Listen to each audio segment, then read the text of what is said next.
Love is our true divine nature, and our heart serves as the intersection of the spiritual and physical, connecting our soul with our body as the conduit for anchoring our divinity onto the earth plane.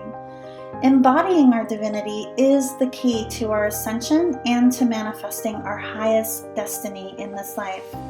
The teachings of the heart are alchemy. Join spiritual mentor and channel Jennifer Spohr each week on a sacred journey to lift the veil to remembering your divinity and meet other beautiful souls who are living the path of the awakened heart.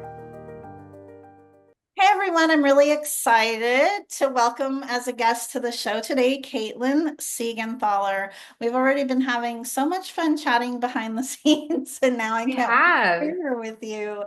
She is your vibrant guide to self-discovery. She is an IFS therapist and a 4/6 splenic projector in human design. And through her own personal journey of burnout and ended engagement and big life changes, Caitlan found her true self and a passion for helping others return to their true selves. With her No BS human design insights, she helps others understand their why and thrive, not just survive, as they dive into their unique design and emerge empowered. Love it. Welcome. Thank you. Thank you so much for having me. And I haven't realized that that all rhymed like towards the end. I So didn't that's even kind of a notice. I fun, was just doing my thing. so great. Jennifer, I'm excited to be here and I really appreciate you having me on. I'm excited to chat today. Oh, my pleasure. And I am excited as well. So, for those who are not familiar, tell us more about what an IFS therapist and a 4/6 splenic projector in human design is.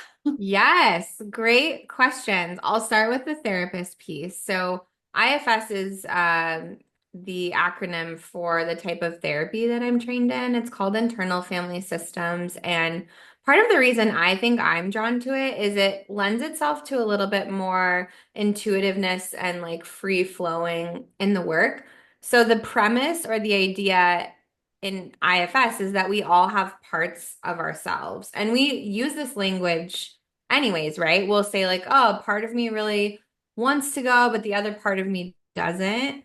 And Mhm. so IFS is sort of founded on that kind of principle of working with parts of us. And then IFS also, in theory, thinks of self or like self energy, capital S self, and as that's like our true core nature. And so the idea behind the work is like getting to know our parts so that more of our self energy comes through and is out in the world, and that we're making decisions from that place and that we're really being guided by that. So that's really the foundation for my work. And from there, I kind of layer things on top of it, like human design, which really actually lends itself well to taking a look at that. And then, what is a 4/6 splenic projector? Besides, that sounds like if you've never heard of human design, I always laugh at some of these names. It's like, what a projector? Like, what does that mean? So, the projector is my energy type in human design, and it was so fun to learn that you're also a projector energy type. Um, and the energy types are like the big kind of heading in human design. And then the 4/6 is our profile line. So a little bit of our personality profile. You as a 6/2, you have a different kind of set of gifts than I have, but we're both projectors. And then splenic is the way that I'm meant to make decisions according to human design. And yours is emotional. And so just like getting those pieces in line. Now, human design is like, we could go on and on and on about that, but that's what when you say those things, that's what 4/6 splenic projector means. I hope I landed that plane, to be Yeah. honest. You know what? A lot of times we're building the plane while we're flying it. So That isn't that true? Oh my it's gosh. real life. Yes. And we have talked about human design on this show before. So even for those who aren't as familiar with human design, we've Yeah. covered it at a high level. Um, in my experience, right, and all the different modalities I've trained in and worked in, and bringing forward my own unique healing technologies and gifts, human design, I have to say, is one of the most accurate tools Mm, I've ever worked with. Especially for myself. And I do love, which you touched wow. on this, I do love, which you've touched on this, how human design really does foster and nurture our journey of getting to know more about ourself. You refer to it as self. I refer to it as highest self, right? But Yes, I think we're talking the same thing. a million percent. Yeah, and it's not a destination, it's a journey. It's a That's right. lifelong journey here to get to know yourself deeper and deeper. And in human design, I know that they use the term deconditioning or Yes. something like that. And I don't say deconditioning, but I do speak a lot on transcending those societal constructs, right? Those limiting Mm. constructs that hold us back, which is very similar as well. So uh, if someone's listening who hasn't delved into their human design, I highly recommend that as a tool. And you work with clients in that aspect, right?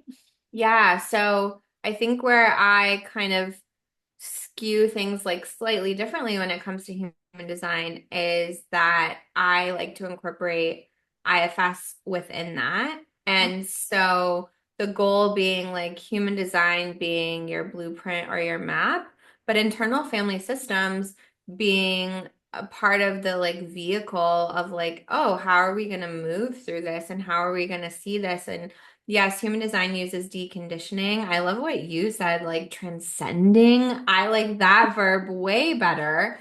And so if we think about your language, like I use IFS to help us transcend and return to highest self or capital S self in IFS. And that's really, yeah, it is a journey though. It's not just like, oh, and then yeah, tomorrow, boom, there I am. It's always like in and out, back and forth and all of those things. So I love combining the two of them. I think it's seems so far to me pretty magical in the work. So I yeah. love that. And I love that you use the word magical to describe it. Magical is one of my favorite ways to describe just about everything. So tell us what inspired you to this work, right? Because there are I also just want to celebrate you, right? Because there are Mm. tons of people that have dreams that never take action to follow them. And here you are. So tell us what led you to this path.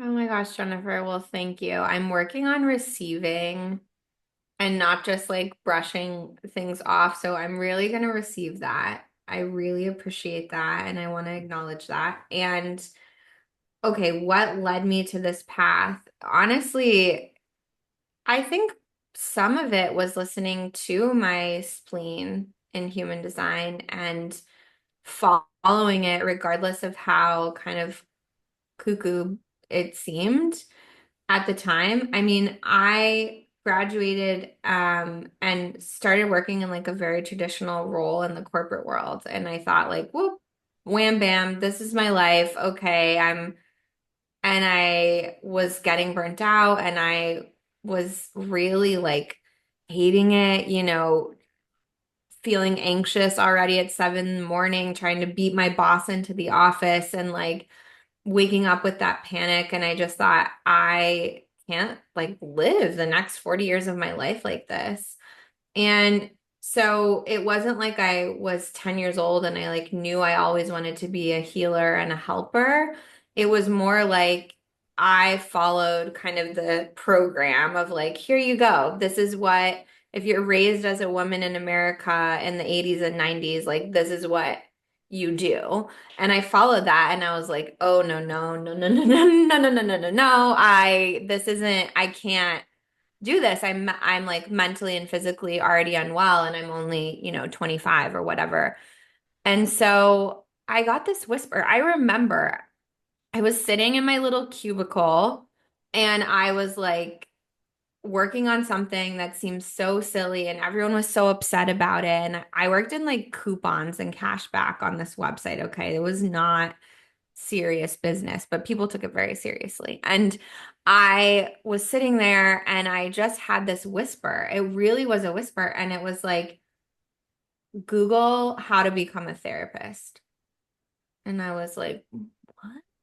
And so I Googled it and slowly but surely I started to like kind of pull at the thread, like, okay, then I got a little bit more information and then I looked up, okay, what schools are around me? Okay, what would that mean? And step by step, I took action in a practical sense to do that. But how have I come to this more intuitive work? I've like stumbled and bumbled my way kind of back to myself. I think I was always crazy intuitive as a kid, and it got shut down. It got like, I think adults were kind of like afraid of it, of like, wow, how do you know that? Or how do you feel that? Or how do you sense that? And so a lot of what I've had to do is like go back and through IFS, like help those parts of me realize it's okay. Not only is it okay, but it's going to support so many other people and help others if I can embrace also like all of these intuitive gifts and like the more spiritual aspects of what I'm meant to do. And that piece has come very recently, like in the last probably couple of years. And it's been a real, yeah, shift in me, but it feels so amazing and also so joy is not the right word. Maybe like blissful. Do you know what I mean when I say that? I do. Yeah. You're living more deeply embodied in the truth of who you are. Yeah. Yeah, Yeah.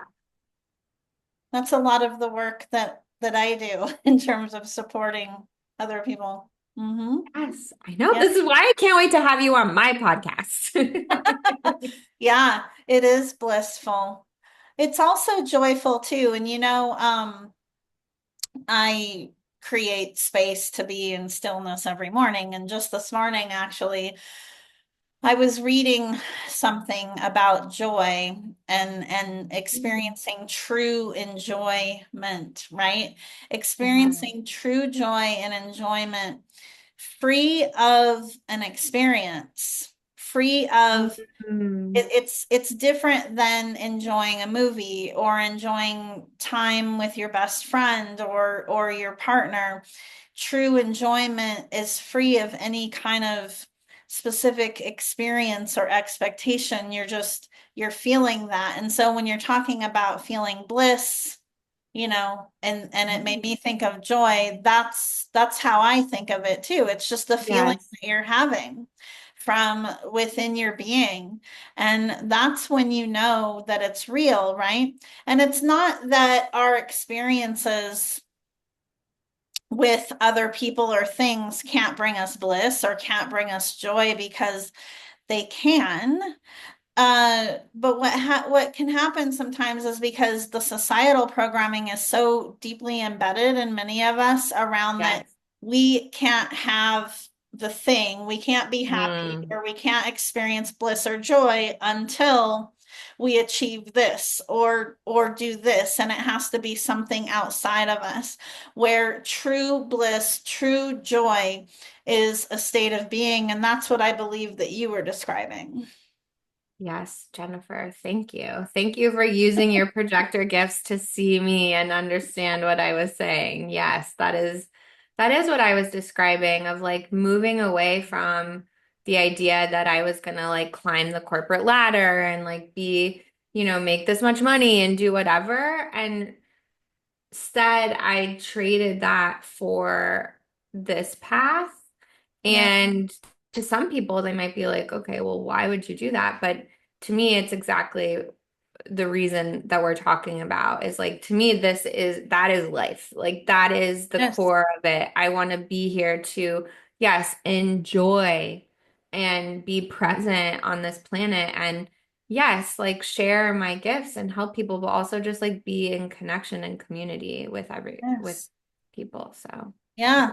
This is the truth of who we are, what we are talking about right now. And that's, in my experience, that's one of the greatest challenges, in my own experience and that of clients I've worked with as well, is it's transcending those constructs, right? It's Mhm. liberating ourselves from those beliefs, that Yep. programming, those expectations to essentially discover in many cases and with many people for the first time in this current lifetime, who we really are.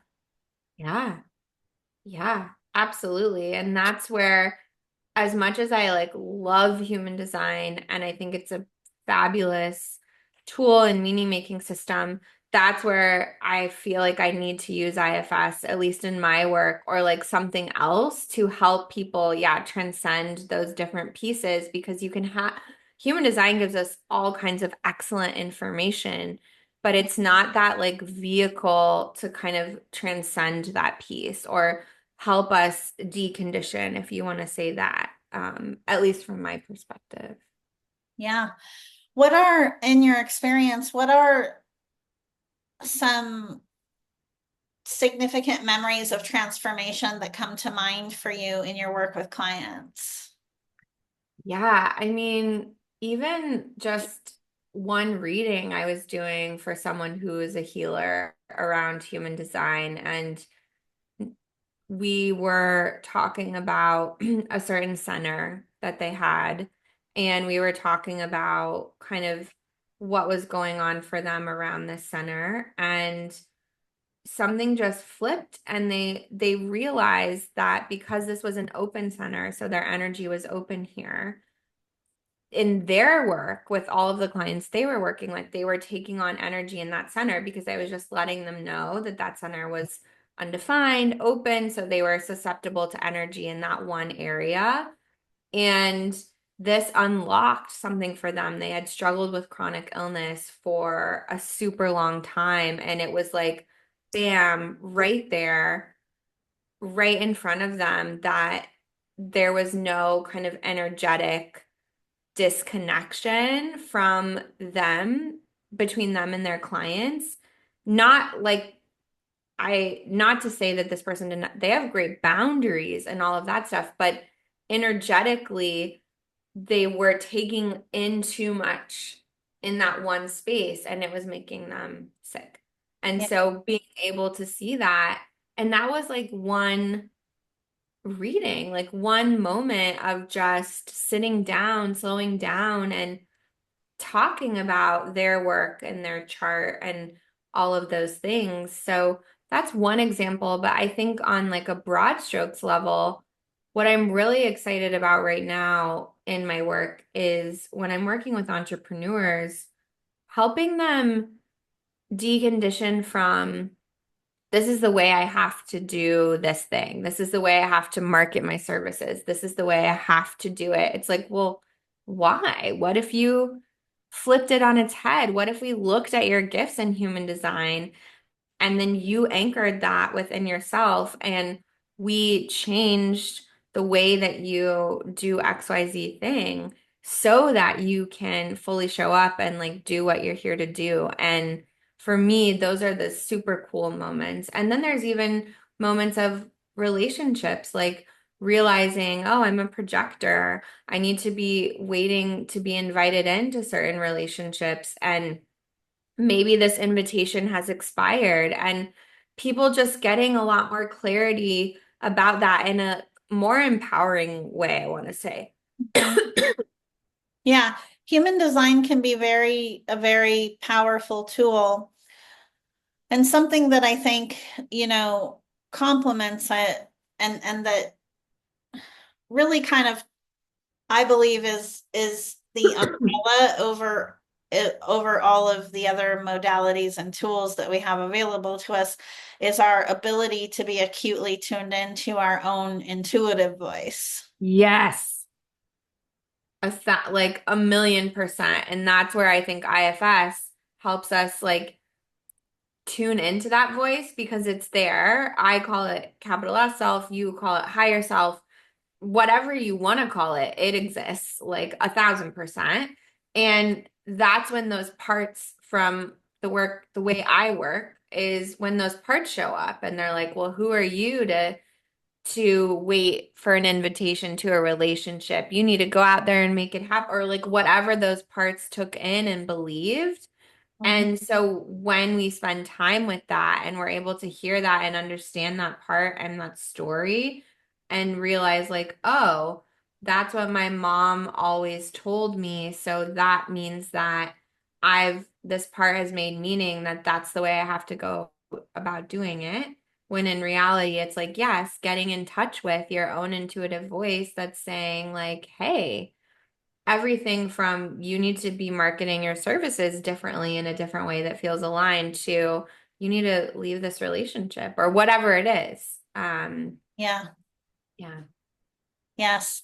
And it also makes making decisions a lot easier too. Something I often speak of is feeling truth in your body, right? Yes. A lot of people, it's like when you're asked the question, well, what's true for you?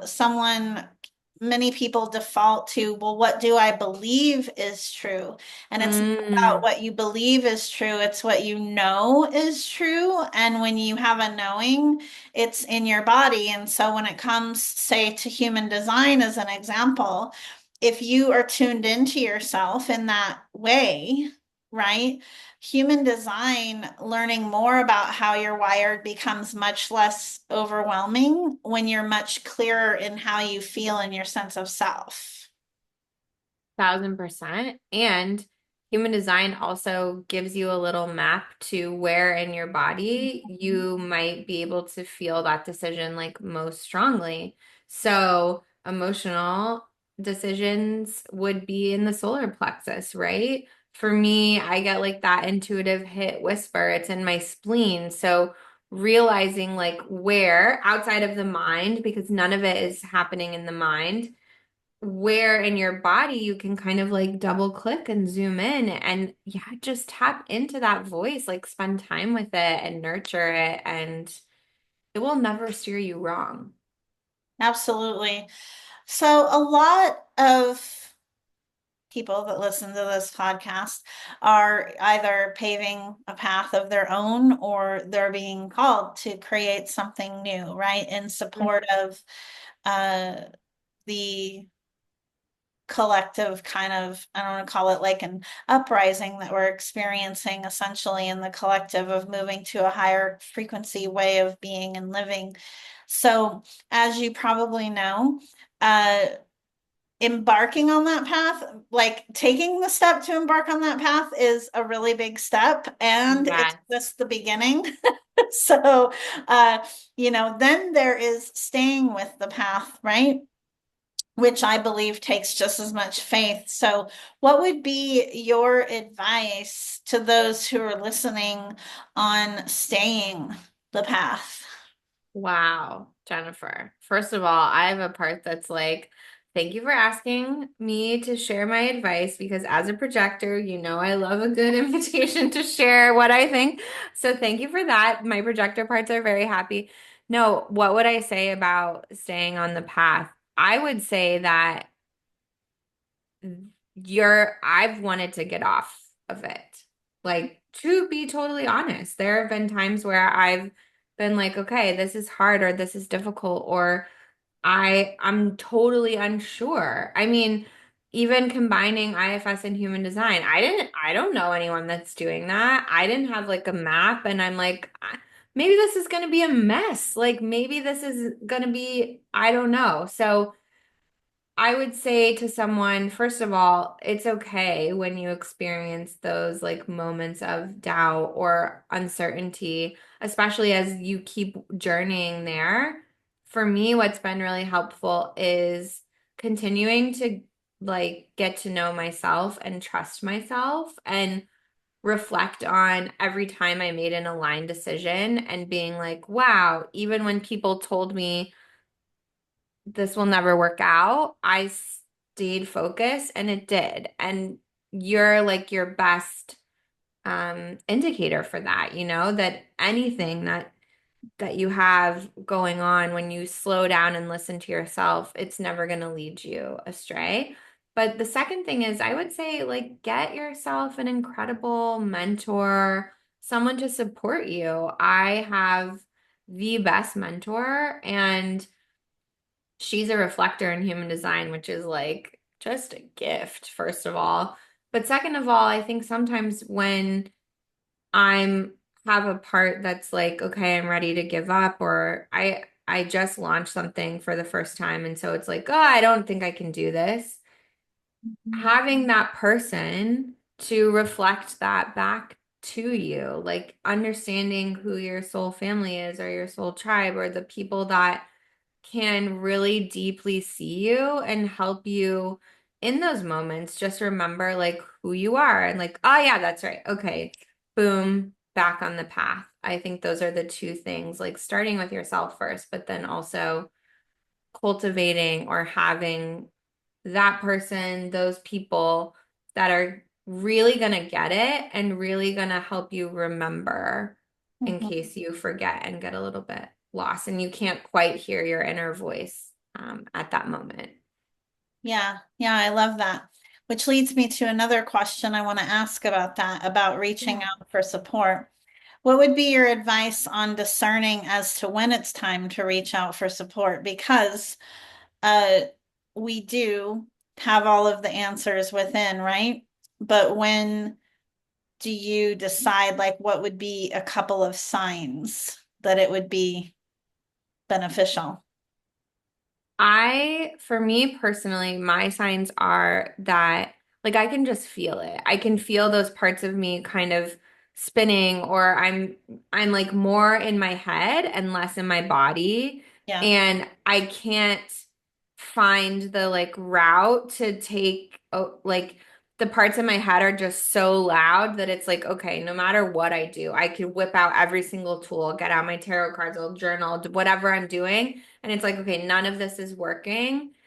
To me, that's the sign then that I need support and guidance energetically of someone who can kind of help guide me. It's almost like, oh my gosh, I'm in a really dark cave and I like lost the way out and I can't hear, I don't have the flashlight, and I just like need someone to come in with a flashlight and be like, Caitlin, here's the entrance. So for me, it's always a whenever my mind doesn't let me connect with my body, and that happens to me still, like even 10 years in as a therapist, even with like I've been to, I mean, hours on hours on hours of like all of the self-development work, and it's still a journey. I'll never get there. I'll always need someone with the flashlight at some point, and I'm cool with that. So that's what I would say. And I think another sign is just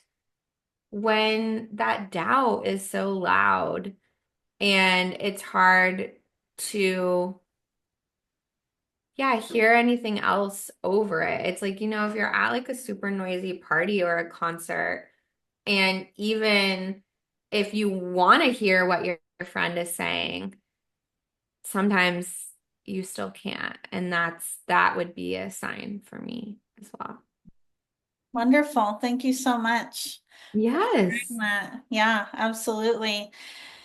Caitlin, in closing, what else are you feeling guided to bring forward in this now? Ooh. Wow. Well, I first of all had a part that was like, oh my gosh, Caitlin, no pressure, like panicking. So I had to speak for that part because I think those are the parts that like get in the way of Uh-huh. wanting to bring forward. And I think what I want to bring forward now is just encouraging everyone to remember their magic and like just start somewhere, just take a step, because you're right, going on the path is really scary. So even if you're not feeling ready to start on the path, like maybe get a map of where the path might be, or maybe like take a look, like what kind of clothes metaphorically do you want to wear on the path? Like it's okay if you even just start thinking about the thing, but just start somewhere. Just take that little action step, and it doesn't have to be this big leap, you know? You can just do like one tiny thing that feels a little bit uncomfortable, or if you're feeling called to like return to your intuition a little bit more, do one thing. Like, what did you like to do as a kid? Mhm. You know, those kinds of things. So I think I just want people to remember that. Like, it doesn't, it can feel overwhelming, it can sound overwhelming, but it doesn't have to be. Yeah, I love that. Yeah, I say that often too. It is simple. It is Yeah. always simple. Our human selves, love to think that it has to be like this complicated formula or this big mystery or whatever. But oftentimes it's already right there. It's very simple. Thank you for that. Caitlan, for those who want to connect more deeply with you, where should they go? Yeah, great question. I think the like deepest place you can connect with me is on my podcast, Return, which Jennifer gets to come and chat on too. I'm really excited to have you. You can find that anywhere you get your podcast, and I'm also on Instagram, but I don't love Instagram for like you can just find me in stories there, and I update my stories a lot. And then on my website, CaitlanSiegenthaler.com, that's where you can get like I don't know, any information that you're needing in terms of more support and more logistical things. But if you want to just hang out with me more, listen to the podcast and that's the like deepest place that I go. That's the most like sacred space That there. sounds wonderful. We'll have all that information for everyone in the show notes. And your podcast is on all the major platforms, right? It is, yeah. And as like an offering for your listeners too, I have also a private podcast that's called Next Level Decisions, and I'll send you the link, but they can sign up for that and get it for free. And it walks you through using internal family systems and human design as like a tool to reconnect to your own inner like decision making Nice. Yeah, that pattern. sounds amazing. Yeah, Yeah, that's awesome. Thank you. you're That's so welcome. generous. Thank you so much. You're so welcome. Thank you so much for having me, Jennifer. This was just really a joy, and I'm so grateful for you and the work that you're doing in the world. So thanks for having me. Thank you. I fully receive that. And likewise, thank you so much. Thank you for listening to Path of the Awakened Heart. Be sure to subscribe to the podcast on Apple Podcasts or pathoftheawakenedheart.com so you never miss an episode. To learn more about living with an awakened heart and navigating your ascension journey, visit me at jenniferspore.com.